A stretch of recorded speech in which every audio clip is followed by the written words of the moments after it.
that's not where you're supposed to be going. Oh, that's so loud. This is a show which is going to celebrate the wonder of our fellow friends, the birds, the avian world. And what better way to start than with the most colourful, the parrots. This is a hyacinth macaw, and it is probably the longest species of parrot on Earth. They're characterised by this curved beak, and in flight they are absolutely spectacular. Gorgeous blue plumage. Imagine how spectacular it would be if the whole sky was to fill with parrots.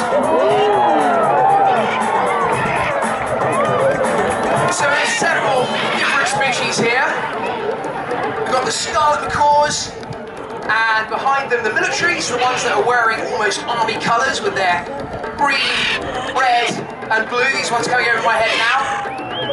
Presume the military common names because it looks like they're wearing army camouflage. And then zipping around behind you are African grey. Probably has the biggest personality of the birds here. There's about 370 different kinds of species of parrots found around the world, and they're mostly found in warm places, the tropics and the subtropics, and they have these gorgeous, gauzy, glamorous colours. The last two to head back to home are almost always the scarlet macaws. And our African grey is back out again. He's not quite old enough. At least one more circuit coming low over your heads. He's a massive show-off.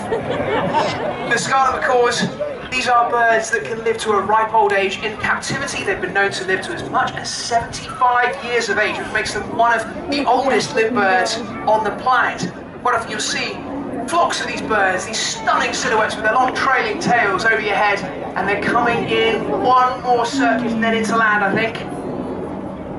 Look at that, perfect, landing together in unison, almost like we planned. Come on down.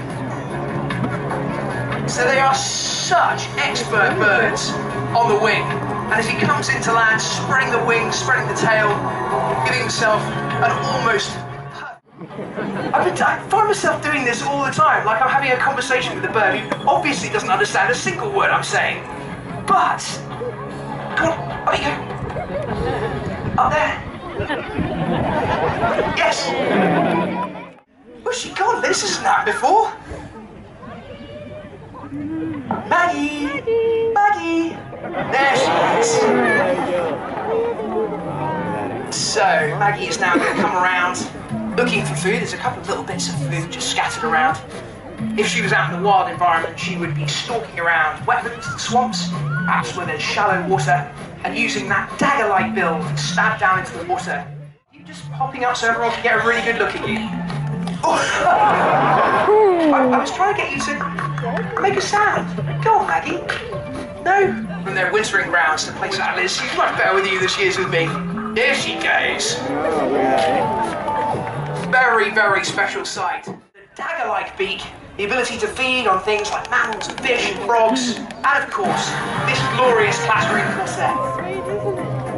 Although these animals have great sight at a distance, up close, their eyesight's absolutely useless, so you can stick food right underneath their noses, and they can't find it. The only way they can sense it is with that proliferation. In savanna habitats, they become very, very obvious because you'll look at a termite mound and you'll notice that there's this strange little pixie standing on top. And it's going to be one of these guys. Quite often they will live together as a partnership, as pairs, and they feed predominantly on insects. Oh, nearly snatched it out of my hands. Over here, guys. Ah, there you go. Their flight is almost bat-like. They're so light along legs. As we're seeing from this, things like dung beetles and flies, to come straight to them, to come to their termite mounds so they can finish them off. But these birds, being quite small, they are vulnerable to other... He's down on the ground, and our geofalcon is going to fire in and stab him with his talons.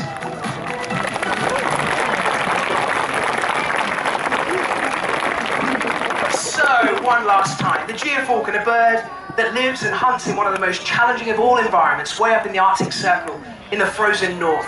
It's a bird that is the largest of all falcons that thunders towards its prey at perhaps as much as 100 miles an hour before dispatching it with its scalpel-sharp talons. For all of those reasons, the geofalcon is definitely... Thank you all all so much for coming down here today. Thank you to Becky, Guy, Liz, all of the chaps and their birds here that have done such a superb job. But thank you most of all to all of you lot for coming along and seeing our show. Thank you all very much.